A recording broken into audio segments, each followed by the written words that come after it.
Topic है Bihar. First point है, बिहार में मधुबनी नामक जिला है। यहाँ त्योहार एवं खुशी के मौके पर घर की दीवारों पर और आंगन में कई तरह के चित्र बनाए जाते हैं। यह चित्र पिसे हुए चावल के घोल में रंग मिला करके बनाए जाते हैं। इन रंगों को बनाने के लिए नील, हल्दी, फूल, पेड़ों आदि के रंग का इस्तेमाल किया जाता है। मधुबनी चित्रकला बहुत ही पुरानी है और इसका नाम इस जिले के नाम पर ही पड़ गया। नेक्स्ट है मनाली। तो मनाली में बारिश भी होती है और बर्फ भी पड़ती है। यहाँ घर पत्थर और लकड़ी के बने होते हैं जिनकी छतें ढालू होती हैं। नेक्स्ट हम बात करते हैं उत्तर प्रदेश के बारे में। तो उत्तर प्रदेश का कन्नौज जिला इत्र के लिए मशहूर है। यहाँ फूलों से इत्र और गुलाब जल केवड़ा तैयार किया जाता है। उत्तर प्रदेश में कचनार के फूलों की सब्जी बहुत बनाई जाती है। कथक उत्तर प्रदेश का नृत्य है। नेक्स्ट हम बात करते हैं उत्तराखंड राज्य के बारे में। तो उत्तराखंड में पहाड़ों के बीच में एक ऐसी जगह है जहां फूल ही फूल होते हैं और फूलों की घाटी उत्तराखंड फूलों की घाटी कहलाती है।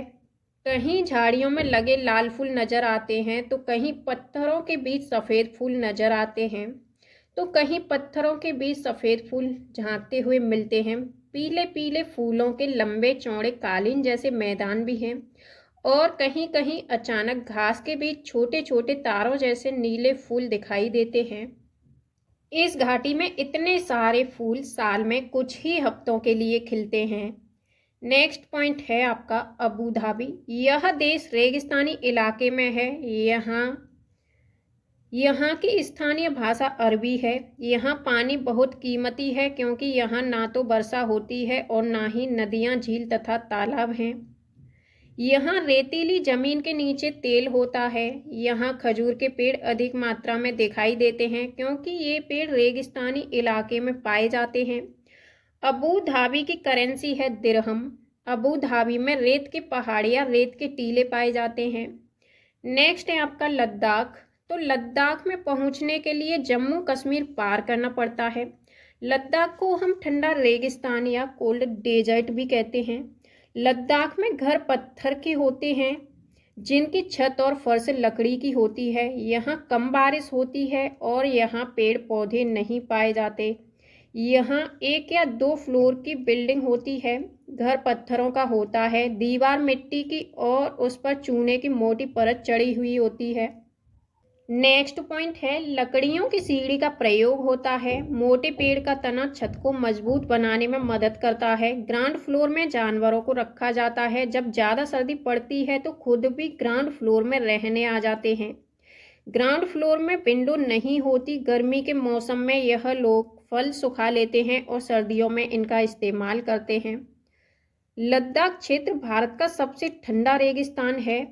भारत में ठंडे रेगिस्तान मानसून से प्रभावित नहीं होते क्योंकि वे अधिक ऊंचाई पर होते हैं और हिमालय की वृष्टि छाया में पड़ते हैं। लाल मिर्च, नारंगी कद्दू और सुनहरे पीले भुट्टे यहाँ मिलते हैं। श्रीनगर से लद्दाख जाते हुए कारगिल रास्ते में पड़ता है। यहाँ संकरे रास्ते होते हैं। पहाड़ी इलाकों में नायलॉन का टेंट इस्तेमाल किया जाता है। लद्दाख में झूले झूले का मतलब होता है वेलकम। ट्रॉली, लकड़ी से बना झूले का इस्तेमाल लद्दाख में नदी को पार करने के लिए किया जाता है। स्किटपो पुल लद्दाख का एक गांव है। अब नेक्स्ट टॉपिक है चांगथांग। तो चांगथांग पश्चिमी और उत्तरी तिब्बत में एक ऊंचा पठार है। यह 5000 मीटर ऊंचाई पर स्थित है जो कुछ हद तक भारत के लद्दाख क्षेत्र के दक्षिण पूर्व में भी फैला हुआ है। यहाँ एक भी पेट्रोल पंप नहीं है। यहाँ चांगपा नाम की प्रजाति है जिसकी आबादी कुल 5000 लोग हैं। यह हमेशा अपनी भेड़ बकरी के साथ घूमते रहते हैं। चांगपा लोग अपने टेंट को रेबो कहते हैं। यहाँ सर्दियों में 70 किलोमीटर पर घंटे की हवा चलती है। चांगपा की भाषा में चांगथांग का मतलब है ऐसी जगह जहां कम लोग रहते हैं। रेबो अर्थात टेंट के पास एक जगह होती है जिसे ये लोग लेखा बोलते हैं, जहां ये अपनी बकरी और भेड़ों को रखते हैं। लेखा की दीवारें पत्थरों की बनी होती हैं। यह परिवार अपने जानवर पर एक विशेष प्रकार का चिन्ह बनाता है। औरतें और छोटी बच्चियां जानवरों को गिनकर चराने ले जाती हैं और फिर लौटकर उन्हें दोबारा गिनती हैं। यह लोग अपनी बकरियों को ऊंचाई और ठंडी जगह पर चराने ले जाते हैं, जिससे कि बकरियों के बाल घने और मुलायम होते हैं। नेक्स्ट टॉपिक है पश्मीना शॉल के बारे में। विश्व प्रसिद्ध पश्मीना शॉल। तो पश्मीना शॉल चांगपा लोगों द्वारा पाली गई बकरियों के बालों से बनती है। जिन बकरियों से मुलायम पश्मीना ऊन मिलती है वह बहुत ऊंचाई पर लगभग 5000 मीटर ऊपर रहती हैं। ठंड में टेम्परेचर 0 डिग्री सेल्सियस से 40 डिग्री सेल्सियस तक चला जाता है। बकरी के शरीर पर गर्म बालों का कोट बन जाता है। इनमें से कुछ बाल बकरियां गर्मियों में गिरा देती हैं, जिनका प्रयोग पश्मीना शाल बनाने में होता है। इनका एक बाल पतला होता है कि इनके 6 बाल हमारे एक बाल के बराबर होता है। यह शॉल हाथ से बनाए जाते हैं। लगभग 250 घंटे की बुनाई के बाद एक प्लेन शॉल बनता है। एक पश्मीना शॉल 6 स्वेटरों जितना गर्म होता है। अब हम बात करते हैं श्रीनगर के बारे में। तो श्रीनगर में कुछ घर पहाड़ में, कुछ पानी में, कुछ ऊंचे पर्वतों पर और कुछ पत्थरों में होते हैं। इन पर लकड़ी के सुंदर डिजाइन बने हुए होते हैं। हाउस बोट यह 80 फीट तक लंबी हो सकती है और 8 से 9 फीट तक चौड़ी हो सकती है। डोंगा ये नाव झेलम नदी में डल झील में मिलती है। इसके अंदर कई कमरे होते हैं और अंदर से यह एक घर की तरह लगती है। इन पर लकड़ियों के सुंदर डिजाइन बनाए जाते हैं। जो इस छत पर डिजाइन होता है उसे हम खत्म बंद कहते हैं। कश्मीर के गांव में घर पत्थर से बनते हैं और ढलान वाली छतें होती हैं। कुछ पुराने घरों में विशेष प्रकार की खिड़कियां होती हैं जो दीवारों पर निकली होती हैं। इन्हें हम डैब कहते हैं। इनमें सुंदर डिजाइन बने होते हैं। कुछ पुराने घर पत्थरों के बने हुए होते हैं और कुछ ईंटों और लकड़ियों के भी होते हैं। दरवाजे और खिड़कियों में सुंदर मेहराब होते हैं। शिकारा नाव पर्यटकों को आकर्षित करती है। कश्मीर में सरसों के तेल में मछली को पकाकर खाते हैं। गोवा में नारियल के तेल में। और कहवा कश्मीर की एकमात्र खास किस्म की चाय होती है। उर्दू डोगरी कश्मीर की भाषा है। अब हम बात करते हैं आंध्र प्रदेश के बारे में। तो पोचमपल्ली जिला आंध्र प्रदेश में है। इस जिले के अधिकतर लोग बुनकर हैं, अतः इस बुनाई को पोचमपल्ली व कलमकारी के नाम से जाना जाता है। नल्लामड़ा आंध्र प्रदेश में है। मुक्तापुर गांव आंध्र प्रदेश के पोचमपल्ली जिले में है। आंध्र प्रदेश में लोगों का एक समूह एक विशेष कैंप लगाता है। इस कैंप के द्वारा कम उम्र की शादीशुदा लड़कियों को दोबारा स्कूल भेजने में मदद की जाती है। आंध्र प्रदेश की भाषा है तेलुगु। नेक्स्ट हम बात करते हैं मुंबई के बारे में। तो मुंबई भारत का सबसे बड़ा शहर है। दिल्ली से मुंबई जाने के लिए गुजरात, राजस्थान को पार करते हुए महाराष्ट्र में आना पड़ता है। दिल्ली से मुंबई 1400 किलोमीटर दूर है। Victoria terminal railway station Mumbai में है। पहली बार 16 अप्रैल 1853 को मुंबई से ठाणे के बीच पहली रेलगाड़ी चली। नागपाड़ा और अफसाना मसूरी बास्केटबॉल टीम मुंबई में है। सोलापुर मुंबई में है। कफ परेड मुंबई में है। बच्चू खान प्लेग्राउंड मुंबई में है, जिसका नाम मुस्तफा खान कोच के नाम पर पड़ा। सहजन के फूलों के पकौड़े महाराष्ट्र में खाए जाते हैं। बरली एक पारंपरिक कला है जिसका प्रचलन महाराष्ट्र में है। महाराष्ट्र गुजरात सीमा पर सर्वाधिक देखने को मिलता है। नेक्स्ट हम बात करते हैं गोलकुंडा फोर्ट के बारे में। तो गोलकुंडा फोर्ट आपका हैदराबाद में है। दीवार का भाग एक गोलाकार शेप में है, जिसे बेंसन्स या बुर्ज कहते हैं। गोलकुंडा की बाहरी दीवारों पर ऐसे 87 बुर्ज हैं। कुतुबशाही सुल्तानों ने गोलकुंडा में 1518 से 1687 तक शासन किया। इससे पहले 1200 ईस्वी में गोलकुंडा किला मिट्टी का बना हुआ था। ऊंची और गोल दीवारें दूर तक देखने में मदद करती थीं, जिससे आक्रमण का पता चल जाता था। औरंगजेब यहां आक्रमण करने आया था पर असफल रहा। लगभग 8 महीने तक किले के बाहर अपनी सेना के साथ रहा। किले के चारों तरफ खाई थी, जिस वजह से आक्रमण नहीं कर पाया। उस समय कांस्य यानी ब्रोंज की बंदूकें बनती थीं। हजारों सालों से घुमंतु वर्ग कांस्य यानी ब्रोंज से चीजें बनाते आ रहे हैं। कांस्य तांबे और टिन की मिश्र धातु है। सुल्तान अबुल हसन संगीत और कुचिपुड़ी डांस का शौकीन था।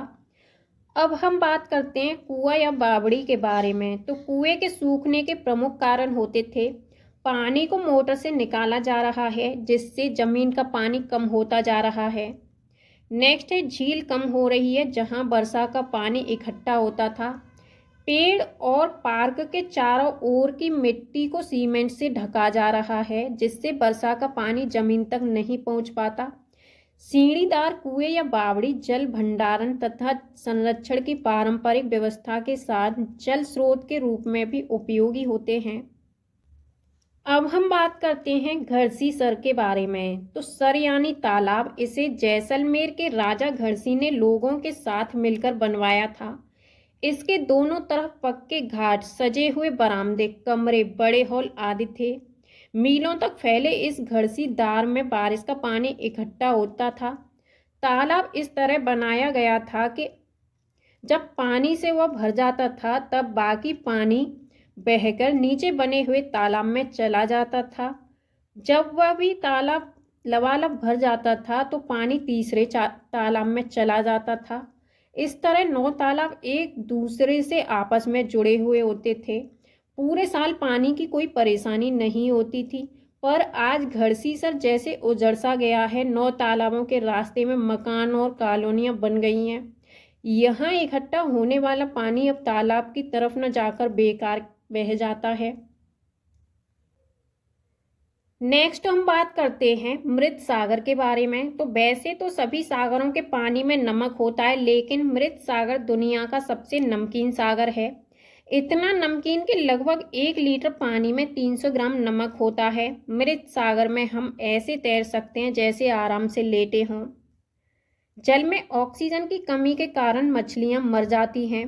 पानी को साफ करने का सबसे अच्छा तरीका है पानी को उबालना। गंदा पानी पीने से दस्त और हैजा हो सकता है। दस्त या उल्टी में शरीर का बहुत सारा पानी बाहर निकल जाता है। लिंग हू फेन सांप के मांस से बनाया जाने वाला पकवान है जिसे हांगकांग में खाया जाता है। अब हम बात करते हैं पेट्रोलियम। तो पेट्रोलियम प्राकृतिक रूप से बनता है, पर इसके बनने की गति बहुत ही धीमी होती है। इसके बनने में लाखों करोड़ों साल लग जाते हैं। जमीन से निकलने वाला कच्चा तेल गहरे रंग का गाढ़ा तरल पदार्थ होता है जिसमें गंध होती है। इसे रिफाइन किया जाता है। रिफाइन होने के बाद इससे मिट्टी का तेल, डीजल, पेट्रोल और वायुयान में प्रयोग होने वाला ऑयल, एलपीजी, मोम, कोलतार, ग्रीस आदि बनते हैं। नेक्स्ट हम बात करते हैं एनीमिया। तो एनीमिया हीमोग्लोबिन या आयरन की कमी के कारण होता है। यह शारीरिक और मानसिक रूप को प्रभावित करता है। इससे बच्चे ठीक से पढ़ते नहीं हैं, उनका एनर्जी लेवल लो हो जाता है और पढ़ाई में ध्यान नहीं रह पाता। अब हम बात करते हैं मलेरिया के बारे में। तो मलेरिया बुखार में कपकपी और ठंड लगती है। रोनाल्डो रॉस ने सबसे पहले बताया कि मलेरिया मच्छरों के कारण होता है। यह भारतीय मूल के थे। मलेरिया को दूर करने की दवाई सिनकोना पेड़ की छाल से बनाई जाती है। नेक्स्ट है लोहा। लोहा यानी आयरन। तो गुड़, आंवला और हरे पत्तेदार सब्जियों में ये मिलता है। भूख लगने का पता मस्तिष्क के हाइपोथैलेमस के कारण पता चलता है। जीभ पर 4 तरह की 900 ग्रंथियां होती हैं। चबाकर खाने से टाइलिन निकलकर स्टार्च का माल्टोज शुगर में बदल देता है जिससे भोजन मीठा लगने लगता है। पकाने के तरीके होते हैं भूनकर, उबाल के, तल के और सेक कर बनाना।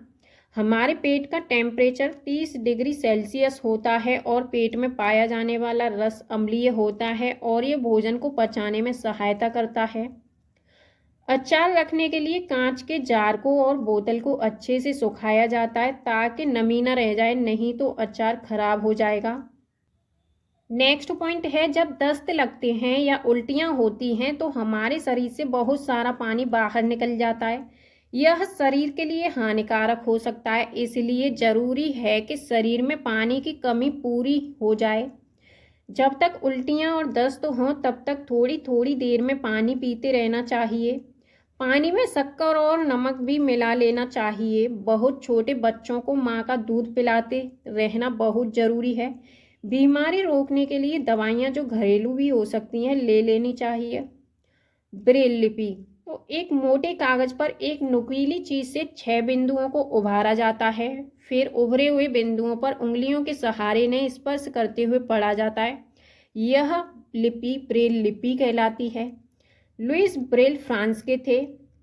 3 साल की उम्र में अपने पिता के औजारों से खेलते हुए इनकी आंखों की रोशनी चली गई थी। पढ़ाई में बहुत रुचि थी तो यह पढ़ने और लिखने के विभिन्न तरीकों को सोचने लगे और फिर एक तरीका निकाला जो बाद में लुइस स्क्रिप्ट के नाम से जाना गया। नेक्स्ट पॉइंट है, यह स्क्रिप्ट 6 बिंदुओं पर आधारित होती है। अब यह कंप्यूटर के प्रयोग से भी लिखी जाती है। नेक्स्ट हम बात करते हैं नेशनल पार्क के बारे में। तो Jim Corbett national park Uttarakhand में और यहाँ हाथी और चीता पाए जाते हैं। काजीरंगा राष्ट्रीय पार्क असम में है। यह एक सींग वाले गैंडे के लिए मशहूर है और यहाँ हाथी और चीता भी पाए जाते हैं। बांदीपुर राष्ट्रीय पार्क कर्नाटक में है। यहाँ हाथी और चीता पाए जाते हैं। भारत का पहला राष्ट्रीय उद्यान है जिम कॉर्बेट। भारत का सबसे बड़ा राष्ट्रीय उद्यान है हिमिस जो कि लेह जम्मू कश्मीर में है। नेक्स्ट है, सबसे छोटा राष्ट्रीय park south button Andaman Nicobar में है। देश में सबसे अधिक राष्ट्रीय पार्क मध्य प्रदेश में है। विश्व का एकमात्र तैरता हुआ राष्ट्रीय उद्यान केवल नामजाओ जो कि मणिपुर में है। नेक्स्ट पॉइंट है, देश का सबसे बड़ा बाघ अभ्यारण्य नागार्जुन सागर आंध्र प्रदेश में है। कोंकणी गोवा की भाषा है। पैर की हड्डी टूटने पर 6 सप्ताह का प्लास्टर चढ़ता है। सबसे ज़्यादा चावल उड़ीसा के कालाहांडी जिले में उगाया जाता है। डेरा गाजी खान पाकिस्तान में है। सोहना गांव हरियाणा में है। सोहना से दिल्ली जाते हुए गुड़गांव रास्ते में पड़ता है। गिजूभाई वाधेका गुजरात में रहते थे। वे बच्चों के लिए मज़ेदार किस्से, कहानियां और पत्र लिखा करते थे। नेक्स्ट टॉपिक है ट्रॉली। तो यह लकड़ी से बना एक झूला होता है। यह लोहे की रस्सी पर टंगा हुआ होता है जो पुली की मदद से रस्सी पर सरकता है। 4-5 बच्चे इसमें एक साथ बैठ सकते हैं। नेक्स्ट है ऊंट गाड़ी। तो ऊंट गाड़ी राजस्थान में एक जगह से दूसरी जगह आने जाने के लिए इसका प्रयोग किया जाता है। नेक्स्ट है जुगाड़। तो जुगाड़ ये आगे से मोटर बाइक की तरह दिखता है और पीछे से लकड़ी के फट्टों से बना हुआ होता है। नेक्स्ट टॉपिक है बैलगाड़ी। ये मैदानी इलाकों के गांव में प्रयोग की जाती है। अब हम बात करते हैं समुद्र तट के बारे में। तो भारत का पश्चिमी तट अरब सागर के रूप में जाना जाता है जिसके किनारे महाराष्ट्र, गुजरात, कर्नाटक, केरल तथा गोवा राज्य स्थित है। भारत का पूर्वी तट बंगाल की खाड़ी के रूप में जाना जाता है जिसके किनारे पश्चिम बंगाल, आंध्र प्रदेश, तमिलनाडु, ओडिशा राज्य स्थित है। नेक्स्ट हम बात करते हैं गैस। तो द्रव से गैस परिवर्तन होने की प्रक्रिया बाष्पीकरण कहलाती है। बाष्पीकरण की प्रक्रिया उस समय सबसे धीमी होती है जब सतह क्षेत्र और तापमान दोनों में कमी होती है। जब सतह का क्षेत्र बड़ा होता है तो तापमान कम या अधिक होने की स्थिति में भी बाष्पीकरण होता है। Carbon dioxide, nitrous oxide, chlorofluorocarbon, methane आदि ग्रीन हाउस गैसें होती हैं। ये गैसें जलवायु परिवर्तन के लिए जिम्मेदार होती हैं और इनसे विश्व में गर्मी बढ़ रही है। भारत में क्लोरोफ्लोरोकार्बन पर रोक लगा दी गई है।